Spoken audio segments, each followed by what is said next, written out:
Hello students, today we are going to start our new chapter of science, that is chapter number 11, work, energy and power. And this is video number 1. So before starting the chapter, we should discuss about this chapter that after amendment in the syllabus, the energy part of this chapter is removed and you have to study only work and power in this chapter. So we should have overview of this chapter, what we would have to study or what we have to left. So according to amendment or amended syllabus of 2020-21 for board examination, from which energy is eliminated from your syllabus. तो जो syllabus जो amend होके आया है, यानी कि बहुत सारी चैप्टर में से कुछ चीज़ें हटाई गई हैं, तो इस चैप्टर में से एनर्जी वाला जो पार्ट है वो पूरा हटा दिया गया। और पूरे चैप्टर में अगर आप उठा करके देखेंगे, वर्क और पावर के बारे में बहुत कम है। तो मेरे ख्याल से 2 ही वीडियोस में ये जो चैप्टर है कंप्लीट हो जाएगा। बहुत इजी चैप्टर है और इस चैप्टर में से न्यूमेरिकल्स के आने की संभावना बहुत ज़्यादा बढ़ गई है। पहले ये बहुत महंगा चैप्टर होता था, ये अब और ज़्यादा महंगा हो गया है। ठीक है, तो हमें वर्क और पावर के बारे में पढ़ना है, एनर्जी हमें नहीं पढ़ना है। So let's start with work, कि वर्क होता क्या है। तो देखिएगा, अगर मैं आपसे कॉमनली पूछूं कि वर्क क्या है, काम क्या है, तो आप क्या कहेंगे? वर्क का मतलब काम होता है। अब चाहे खेलना हो, कूदना हो, लिखना हो, पढ़ना हो, सोना हो, बैठना हो, ये सब हमारे लिए वर्क है। लेकिन फिजिक्स इस वर्क को वर्क नहीं मानता। फिजिक्स की भाषा में वर्क की परिभाषा अलग है, यानी कि उसकी जो डेफिनेशन है वो अलग है। और वो क्या कहता है? वर्क क्या है? Any change in the state of rest of an object or any change in velocity of a moving object by using force is called work। कि यानी कोई वस्तु स्थिर अवस्था में है और उसके ऊपर बल लगा करके उसे डिस्प्लेस किया जा रहा है, यानी कि उसकी रेस्ट वाली अवस्था को परिवर्तित किया जा रहा है, यानी उसे एक जगह से दूसरी जगह धकेला जा रहा है। तो ऐसे में जो किया गया कार्य होगा वो वर्क होगा। या फिर कोई वस्तु जो है वो चल रही है, लेकिन हम उसको उसके ऊपर फोर्स लगा के उसकी वेलोसिटी में परिवर्तन कर दें, यानी कि उसकी गति को या तो धीमा कर दें या बढ़ा दें, तो भी हम उस कार्य को वर्क कह सकते हैं। यानी कि वर्क होगा तो फोर्स भी होगा और वस्तु की स्थिति में परिवर्तन भी आएगा। ठीक, तो मैं उम्मीद करता हूँ आपको ये बात मोटी समझ में आ गई होगी कि काम के लिए ना केवल फोर्स जरूरी होगा, साथ ही साथ डिस्प्लेसमेंट भी जरूरी होगा, यानी कि वस्तु का एक पॉइंट से दूसरे पॉइंट तक खिसकना भी जरूरी होगा। Product of force and displacement in direction of force is called work. तो इसको दूसरी भाषा में कहें तो work is a product of force and displacement in the direction of force. कि जो वर्क है, जो कार्य है, वो आपके बल यानी फोर्स और बल की वजह से जो वस्तु का डिस्प्लेसमेंट हो रहा है फोर्स की ही दिशा में, इन दोनों के गुणनफल के बराबर होगा। यानी कि work is equal to product of force and displacement. तो हम उसे फॉर्मूले के रूप में इस तरीके से दिखा सकते हैं, work is equal to force into displacement in direction of force. ये आपका बेसिक फॉर्मूला आ जाएगा वर्क का। अब आगे बात करें तो सिंबल्स के रूप में हम कैसे लिखें? देखिए, वर्क को W में लिखते हैं, फोर्स को F से लिखते हैं और डिस्प्लेसमेंट को स्मॉल लेटर S से लिखते हैं। ठीक है, unit of work is joule. तो वर्क का जो यूनिट होता है मेजरमेंट का वो जूल होता है। तो मेरे को लगता है कि आपको ये चीज समझ में आ गया। तो बस वर्क के बारे में यही है कि वर्क क्या है। Work is a product of force and displacement in the direction of force. Factors affecting work, यानी कि ऐसे कौन कौन से कारक हैं जो किसी वर्क को अफेक्ट कर सकते हैं। तो देखिएगा, जैसा कि मैंने पहले ही बोला कि वर्क होगा तो फोर्स भी होगा, डिस्प्लेसमेंट भी होगा, तो फैक्टर भी वही होंगे।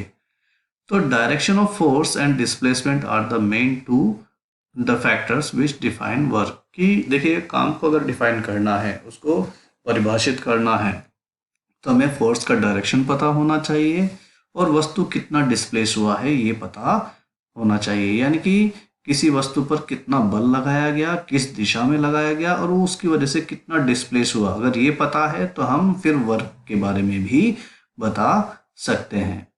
When we apply external force on an object and if it does not move, then work done will be equal to 0। तो यदि हम किसी वस्तु के ऊपर बहुत ज़्यादा ताकत लगाएं, लेकिन ताकत लगाने के बावजूद भी अगर वो थोड़ा सा भी ना हिले, यानी कि डिस्प्लेसमेंट ज़ीरो हो, तो वर्क भी ज़ीरो होगा। तो यहाँ पे देख सकते हैं ये जो भाई साहब हैं, ये दीवार को धक्का मार रहे हैं पिछले आधे घंटे से।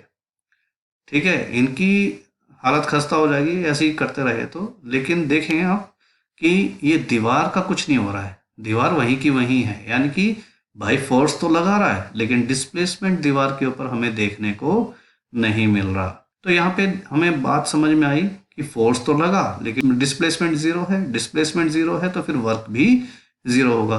अब इसी वैल्यू को पुट कर करके देखें हम फॉर्मूले के अंदर, तो हमको पता है work is equal to force into displacement in the direction of force है।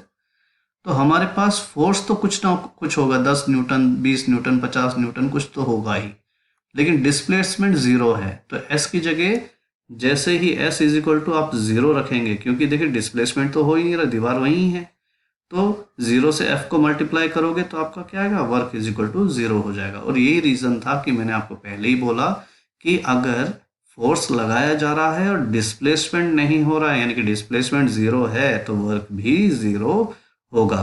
तो पहला जो वर्क के ऊपर इफेक्ट डालने वाला जो फैक्टर है वो है displacement. That means even after application of force, if there is no displacement, then work is zero. यानी कहने की बात ये मोटी सी कि अगर किसी वस्तु के ऊपर एक्सटर्नल फोर्स आप लगाते हैं और फोर्स के लगाने के बावजूद उसमें किसी तरह का डिस्प्लेसमेंट नहीं होता, तो किया गया कार्य शून्य के बराबर है, यानी काम हुआ ही नहीं है। तो देखिएगा, सोना सपने देखना हमारे लिए काम जरूर है, लेकिन फिजिक्स के लिए फिर वो वर्क नहीं है, क्योंकि वहां पे डिस्प्लेसमेंट नहीं देखने को मिल रही। अब ये कह रहा है if any object is displaced to some distance without application of force, then in such case again work is considered as zero because there is no force involve in the displacement. अब ये कह रहा है कि चलो ठीक है, मान लेते हैं कि कोई वस्तु जो है वो आगे खिसक रही है, लेकिन उसके ऊपर किसी तरह का फोर्स नहीं लगाया गया, यानी कि बिना फोर्स लगाए वो वस्तु आगे चली गई। तो अब यहाँ पर भी वर्क जो होगा आपका जीरो के इक्वल होगा। क्यों? क्योंकि यहाँ पे फोर्स नहीं लगाया गया है, यानी कि फोर्स की वैल्यू क्या होगी, जीरो होगी। तो फिर से work is equal to force into displacement.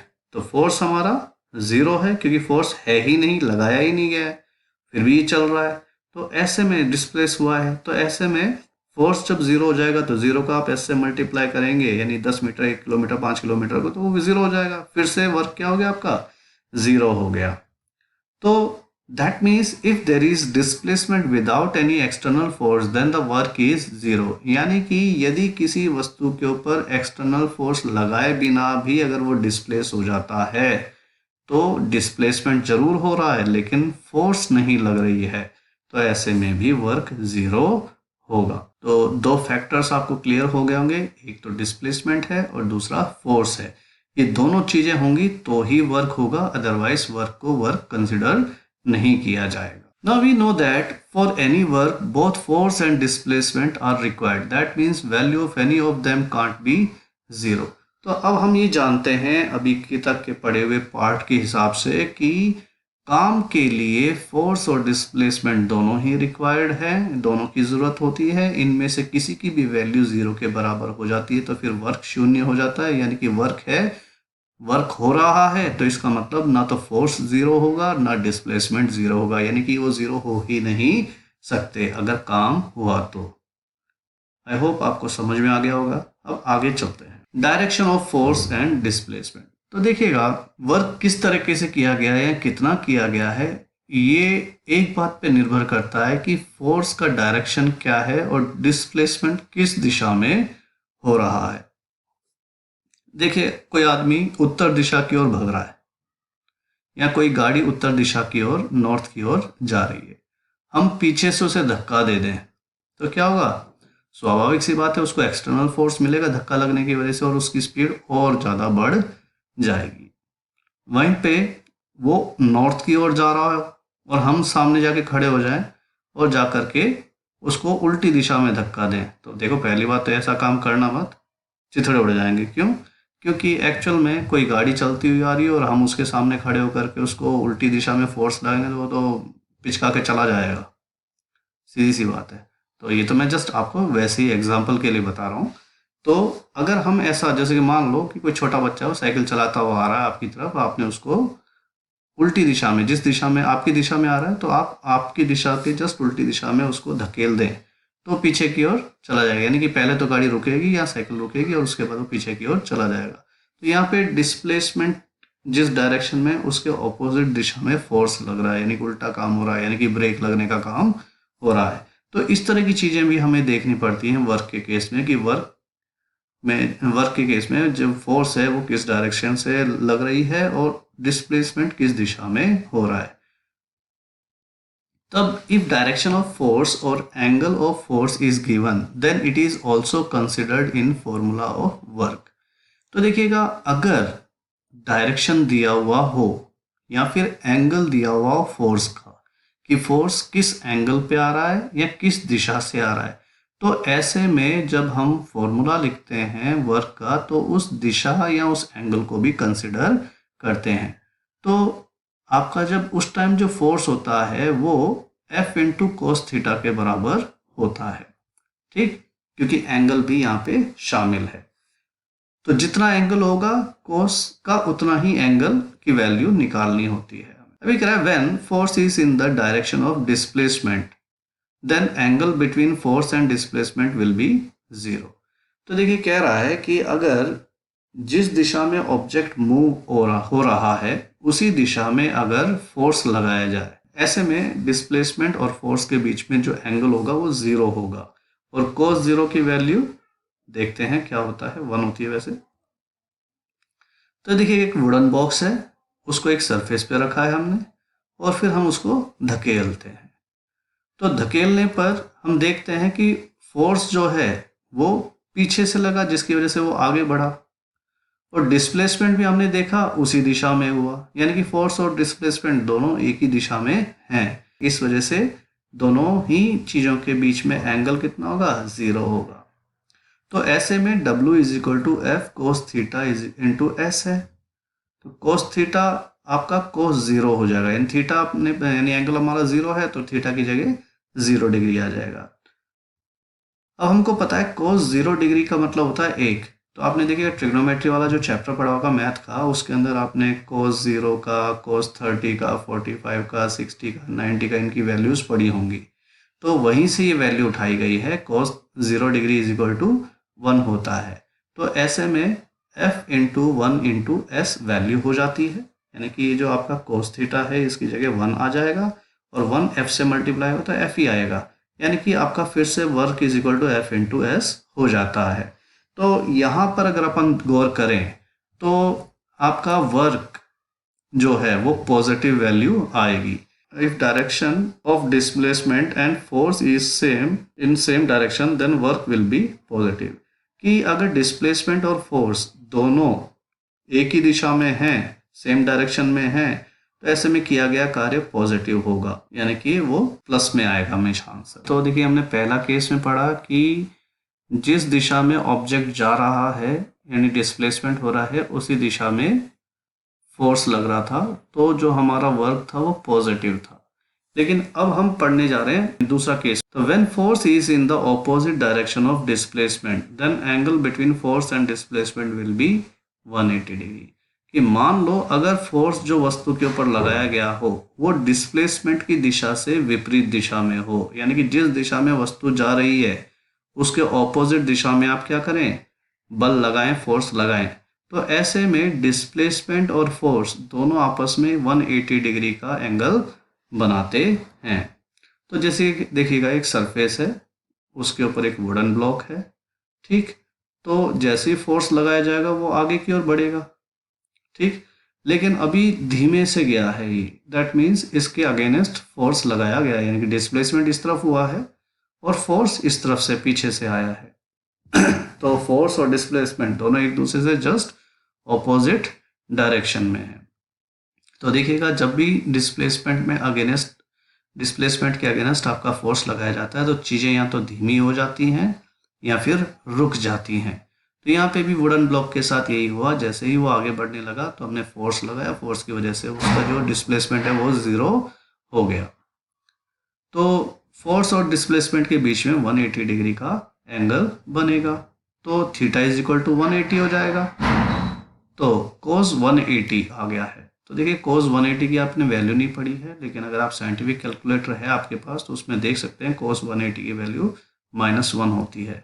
तो 180 cos 180 इज इक्वल टू -1 रखेंगे तो आपका f इंटू -1 इंटू एस हो जाएगा। परिणाम स्वरूप आपका जो वर्क होगा उसकी वैल्यू नेगेटिव आएगी, क्योंकि नेगेटिव नंबर को किसी भी डिस्प्लेसमेंट वाली वैल्यू से मल्टीप्लाई करें तो आंसर आपका नेगेटिव ही आएगा। तो वर्क ऐसे में नेगेटिव हो जाएगा। यानी कहने की बात यह है कि if direction of displacement and force is in opposite direction then work will be negative. यानी कि वस्तु का डिस्प्लेसमेंट और वस्तु पर लगाया गया फोर्स, ये दोनों एक दूसरे के विपरीत दिशा में होगा तो वस्तु द्वारा जो किया गया कार्य होगा वो नेगेटिव होगा। तो ये दूसरी कंडीशन है। इसके अलावा एक तीसरी कंडीशन होती है। तो देखिए थर्ड कंडीशन जो है डायरेक्शन ऑफ फोर्स और डिस्प्लेसमेंट की, उसके बारे में बात करते हैं।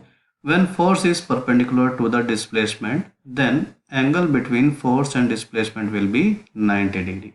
कि मान लो कोई ऑब्जेक्ट है वो हॉरिजॉन्टली यानी कि सतह के समानांतर आगे की ओर बढ़ रहा हो, और ऐसे में जो ऑब्जेक्ट के ऊपर फोर्स जो है बिल्कुल ऊपर से लगाया जाए तो ज़मीन के परपेंडिकुलर होगा, यानी ऑब्जेक्ट की मूवमेंट की दिशा के परपेंडिकुलर आपका जो है फोर्स लगेगा। इसको हम डायग्राम से समझने की कोशिश करते हैं। तो ये एक सरफेस है, इस सरफेस के ऊपर कोई वुडन ब्लॉक है, इस वुडन ब्लॉक को हम आगे की ओर मूव करते हैं। तब ये मूवमेंट तो हो रही है, तो और जो डिस्प्लेसमेंट हो रहा है वो आपके सरफेस के पैरेलल ही हो रही है। लेकिन जो फोर्स है वो ऊपर से अप्लाई किया जाए, यानी कि जो एंगल है वो 90 डिग्री का आ जाए। तो देखिएगा ये वर्टिकली इसके ऊपर अप्लाई हो रहा है, यहाँ पे इन दोनों के बीच में यानी कि सरफेस और फोर्स जो लगाई गई है उन दोनों के बीच में 90 डिग्री का एंगल बनेगा, यानी कि परपेंडिकुलर है फोर्स डिस्प्लेसमेंट के। तो फोर्स चूंकि परपेंडिकुलर है तो थीटा की जो वैल्यू होगी वो 90 होगी, और थीटा की वैल्यू 90 होगी तो कोस 90 हो जाएगा, और कोस 90 की वैल्यू होती है 0। तो ऐसे में f को 0 से मल्टीप्लाई करोगे तो वो 0 हो जाएगा, फिर s से मल्टीप्लाई करोगे तो वो भी 0 हो जाएगा, तो वर्क इज इक्वल टू आपका 0 हो जाएगा। यानी कहने की बात यह है if force is perpendicular to direction of displacement then work will be 0। कि अगर किसी वस्तु के ऊपर परपेंडिकुलरली फोर्स डाला जाए और वो वस्तु क्या कहते हैं यानी कि दूसरी तरफ डिस्प्लेसमेंट हो और उसके ऊपर परपेंडिकुलर फोर्स डाला जाए तो ऐसे में किया गया जो कार्य होगा वो 0 के बराबर होगा। आई होप आपको तीनों कंडीशन समझ में आ गई होंगी। तो देखो ये तो थे तीनों केस हमारे जब वस्तु जमीन के सहारे चल रही हो, लेकिन क्या हो वस्तु जमीन पे ना चल करके हवा में हो, यानी कि ऊपर से नीचे की ओर आ रहा हो। तो ये एक चौथी कंडीशन और है जिसके बारे में हमें जानकारी होनी चाहिए। तो देखिएगा जब भी कोई सरफेस से रिलेटेड क्वेश्चन होंगे, न्यूमेरिकल्स आएंगे, तो या तो आपका W is equal to F into S वाला फॉर्मूला आएगा या फिर W is equal to F into cos theta into S वाला फॉर्मूला लगेगा। अब कोई ऑब्जेक्ट फ्री फॉल वाली कंडीशन में हो, यानी कि वो ऊपर से नीचे गिर रही हो, तो इसके लिए हम कंसिडर करते हैं when object with mass m false on the ground from a certain height. कि कोई वस्तु है जिसका वजन m है और वो ज़मीन पर किसी हाइट से गिरता है, यानी कि 10 मीटर 20 मीटर 100 मीटर जो भी हमारी मर्जी है, जो भी हाइट है वो हमने दे दी, ठीक। तो उस हाइट से नीचे की ओर गिर रहा है। The object falls on the ground due to gravitational force of the earth. अब ऐसा तो है नहीं कि एवे ही गिर जाएगा, हमारा जो अर्थ है वो किसी भी चीज़ को अपनी ओर खींचता है, अपने धरती जो है वो अपनी सरफेस की ओर सतह की ओर खींचती है, और इस खींचने की ताकत को हम क्या कहते हैं, ग्रेविटेशनल फोर्स कहते हैं अर्थ का। तो ये जो ग्रेविटेशनल फोर्स है वस्तुओं को ऊपर से नीचे की ओर खींचती है, यानी कि एक तरह की ताकत लगा करके खींचती है, यानी कि यहाँ पे फोर्स जो है वो ग्रेविटेशनल फोर्स होगा। तब इसको समझने के लिए हम थोड़ा सा डायग्राम देखते हैं। तो देखिएगा ये आपका सरफेस हो गया और ये कोई m मास वाला ऑब्जेक्ट हो गया। अब इसको नीचे गिरना है, यानी कि अभी नीचे गिरेगा क्योंकि हमारा जो अर्थ है वो उसे नीचे की ओर खींचेगा। तो मान लेते हैं ये जो m ऑब्जेक्ट है वो h हाइट पे स्थित है, यानी कि कुछ भी मान सकते हैं, h की वैल्यू 10 मीटर, 20 मीटर, 50 मीटर कुछ भी हो सकती है। ठीक, तो हम फिलहाल इसको h मान लेते हैं। ऐसे ही जो ग्रेविटेशनल पुल है वो उस ऑब्जेक्ट को नीचे की ओर खींचेगा। तो यहाँ पर हम डिस्प्लेसमेंट की बात करें तो वस्तु जो डिस्प्लेस होगी वो हाइट के बराबर होगी, यानी कि जो ऊंचाई है ऊंचाई से वो ज़मीन की सतह तक आएगी, तो हाइट यहाँ पे डिस्प्लेसमेंट की तरह कंसिडर किया जाएगा।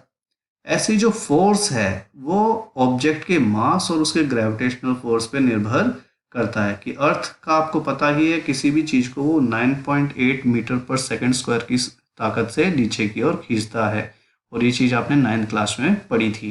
ठीक, तो ऑब्जेक्ट का जो वजन है इनटू ग्रेविटेशनल फोर्स वो फोर्स के इक्वल हो जाएगा। हमको पता है work is equal to force into displacement होता है, तो देखिएगा यहाँ पे डिस्प्लेसमेंट हम h लेंगे और जो ये फोर्स है वो gravitational force into mass of object को रखेंगे। तो जैसे ही हम ऐसा करेंगे तो क्या हो जाएगा, अब हमारा इक्वेशन जो है थोड़ा सा चेंज हो जाएगा, work is equal to gravitational force into mass into height हो जाएगा। अब इसको हम सिंबल्स के रूप में दिखाना चाहें तो बहुत सिंपल सी बात है, W से आपका वर्क है, ग्रेविटेशनल फोर्स को हम G से डिनोट करते हैं, मास को M से डिनोट करते हैं और हाइट को H से डिनोट करते हैं। तो देखिएगा F is equal to mg, यानी कि फोर्स जो है gravitational force into mass of the object के इक्वलेंट होता है। तो आपका ये थर्ड फॉर्मूला आ गया वर्क निकालने का, work is equal to mgh। ठीक है, तो ये आपका थर्ड फॉर्मूला है वर्क निकालने का। तो हमारे पास 3 फॉर्मूले आ गए वर्क की वैल्यू निकालने का, और वर्क को हम हमेशा जूल में मेजर करते हैं। ठीक, तो एक तो वर्क का हमारा फॉर्मूला था work is equal to F into S, दूसरा था work is equal to F into cos theta into S. लेकिन ये फॉर्मूला तब इस्तेमाल करेंगे जब हमें डायरेक्शन का पता हो फोर्स का, अदरवाइज पहले वाला फॉर्मूला ही इस्तेमाल करेंगे। लेकिन किसी चीज को ऊंचाई से नीचाई पे गिराया जा रहा हो तो हम पहले दोनों दिए गए जो फॉर्मूलाज हैं उनका इस्तेमाल नहीं करेंगे, हम यूज करेंगे W is equal to mgh वाला फॉर्मूला का इस्तेमाल करेंगे। ठीक, तो इट्स सटेट 3 फॉर्मूलाज हैं, इसके ऊपर बेस्ड बहुत सारे आपके न्यूमेरिकल्स हैं, हमको वो करने हैं। तो जो नेक्स्ट सेशन है उसमें हम न्यूमेरिकल्स करेंगे और बहुत इजी हैं, आप आसानी से उसको समझ भी पाएंगे, और आपकी बार ये जो चैप्टर है बहुत सारे फ्री नंबर आपको देके जाएगा, क्योंकि न्यूमेरिकल्स आते हैं, न्यूमेरिकल सॉल्व करना बहुत ईजी होता है। तो जब करेंगे तो आपको खुद में एहसास हो जाएगा कि कितना आसान है। तो I hope you have understood the chapter. So till next video, bye. तो वीडियो को क्विट करने से पहले प्लीज़ मेरे चैनल को लाइक और सब्सक्राइब जरूर करें, और साथ के साथ आपका नोटिफिकेशन बटन भी दबाएं ताकि आपको टाइमली वीडियोस अवेलेबल हो सके।